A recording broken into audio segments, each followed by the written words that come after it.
da atividade, né, da aula passada. Hoje não tem atividade, essa atividade vale por duas, por conta que agora é assim, né, eles querem que a gente comente as questões, né.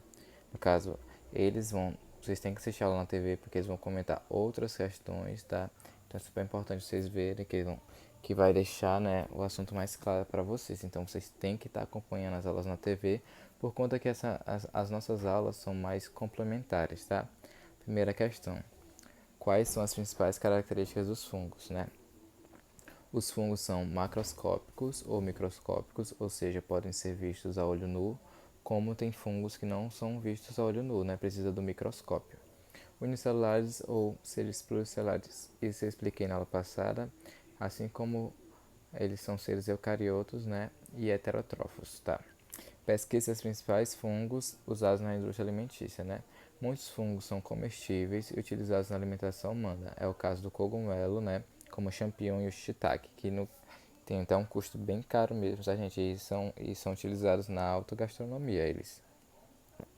Outros fungos são utilizados na produção de alimentos como pão e bebidas alcoólicas, como o vinho e a cerveja. Na fabricação do pão, são utilizadas as leveduras, também chamadas de fermento, que é o famoso fermento biológico, que vem, se vocês já viram no supermercado, é um saquinho, meio que um saquinho, diferente daquele fermento químico, que é aquele pozinho branco. Esse é um saquinho e ele pode vir de diversas formas, né? O mais comum é você ver várias bolinhas, né? E esse é o fermento biológico, que são as leveduras.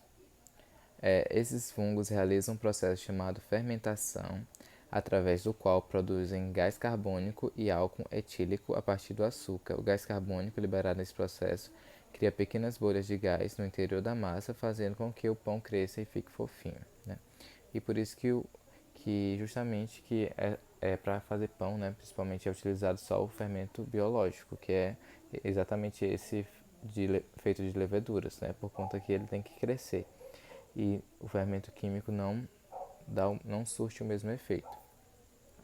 A produção de bebidas é realizada através da fermentação, né, de diferentes ingredientes, né, ou seja, é o mesmo processo de fermentação. O vinho, por exemplo, é fabricado a partir da fermentação da uva. Já a cerveja é produzida através da fermentação da cevada, e isso com o uso de fungos para realizar essa fermentação. Quais são as formas de alimentação dos fungos, né? Então, os saprófagos, que obtêm alimentos decompondo organismos mortos, que, como eu falei na aula passada, é de extrema importância por conta que, ao realizar a decomposição, né, ele vai estar realizando um ciclo, né, de nutrientes no ambiente e assim melhorando o funcionamento do ecossistema. Fungos parasitas alimentam-se de substâncias de organismos vivos. Fungos predadores alimentos de pequenos animais que capturam. Bom, pesquise as doenças causadas pelos fungos. A micose, né, que é aquela coceira que pode ser no pé, na mão. Candidiase e a dermatofitose, que é um fungo que dá no casco da cabeça, tá, gente? Provoca queda de cabelo e coceira também, no casco da cabeça. Explica a importância dos fungos. Para a sociedade, estes organismos chamam atenção por representações como cogumelos, mofos e bolores, né? Aquela parede, gente, que, por exemplo, perto de uma pia onde sua mãe lava roupa, lá, nesses lugares, são lugares úmidos, né? Por exemplo, na pia onde sua mãe lava roupa, provavelmente caiu água na parede, né? E aquela parede fica úmida. Aquele local úmido fica propício a nascer o que a gente chama de mofos, né? Que é meio que uma camada verde, né? Ali nada mais é que fungos, tá?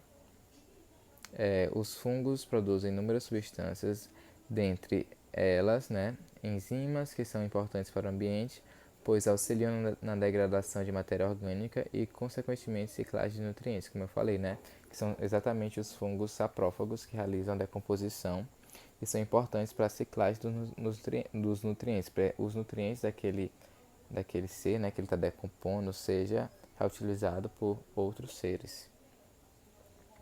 Continuando, essas substâncias conhecidas como metabólicos secundários também têm grande utilização comercial e atuam em setores industriais como ramos alimentícios, né?